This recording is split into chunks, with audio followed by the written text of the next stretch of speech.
नमस्कार, आप देख रहे हैं द फैक्ट इंडिया और मैं हूं आपके साथ राहुल।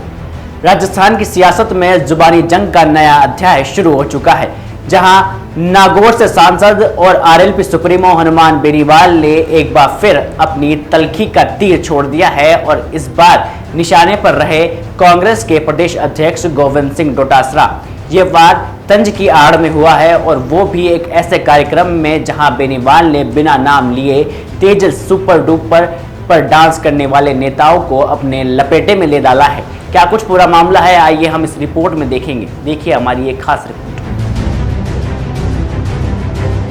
खाली तेजल सुपर डुपर गमछा से नाचने वाले नेता को आपकी मदद कर सकते हैं? गमछा हिला दे, उससे क्या हो जाएगा? लड़ाई लड़नी पड़ती भैया। अभी बीकानेर के अंदर जब मामला हुआ, कौन आया कौन गया बताओ मुझे। सेना को झुकाया कि नहीं झुकाया? सेना का हम सम्मान करते हैं, लेकिन सेना के अंदर इस तरह ये अधिकार नहीं सेना को कि सेना हमारे किसी सैनिक की शहादत हो जाए और उस पर पर्दा डाल के और बॉडी ला के रख दे, बोले जला दो। ऐसे नहीं।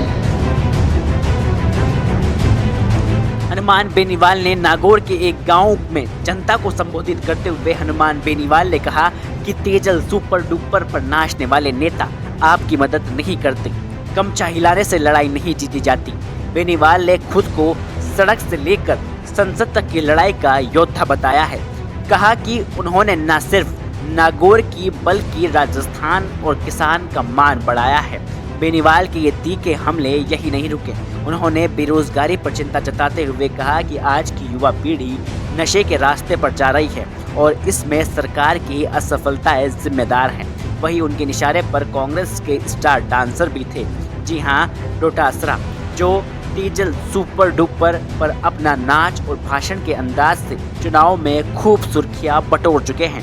विधानसभा और लोकसभा चुनावों में डोटासरा की यह डांस वीडियो ने सोशल मीडिया पर जमकर धमाल मचाया था। खास तौर पर तेजल सुपर डुपर गाने पर उनका नाचते हुए अंदाज और भाषण की शैली युवा मतदाताओं के बीच बेहद लोकप्रिय रही थी। डोटासरा की यही छवि उन्हें कांग्रेस के प्रमुख स्टार प्रचारकों में भी शुमार करती है। लेकिन क्या यह डांस और भाषण चुनावी मैदान में जीत की गारंटी लेगा या नहीं?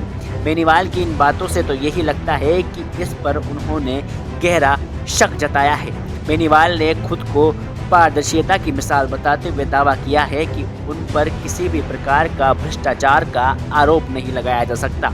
उन्होंने ये भी कहा है कि वे प्रधानमंत्री, गृह मंत्री और मुख्यमंत्री के खिलाफ भी किसानों की कर्ज माफी की लड़ाई लड़ रहे हैं।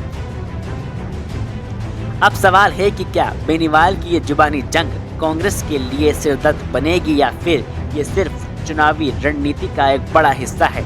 राजनीति की ये रस्साकशी जारी रहेगी, लेकिन बेनीवाल के इस तंज से राजस्थान का सियासत के अंदर हलचल मचना बिल्कुल तय है। देखना दिलचस्प होगा कि इस नए राजनीतिक नाच गाने का अंत कैसे होता है और क्या जनता डांस और डायलॉग से प्रभावित होती है या फिर असली मुद्दे पर ही चुनावी जंग हथियार के तौर पर राजस्थान की जनता तमाम पार्टियों को जवाब के तौर पर देती है। राजधानी जयपुर से राहुल जांगिड़ के साथ फैक्ट इंडिया ब्यूरो।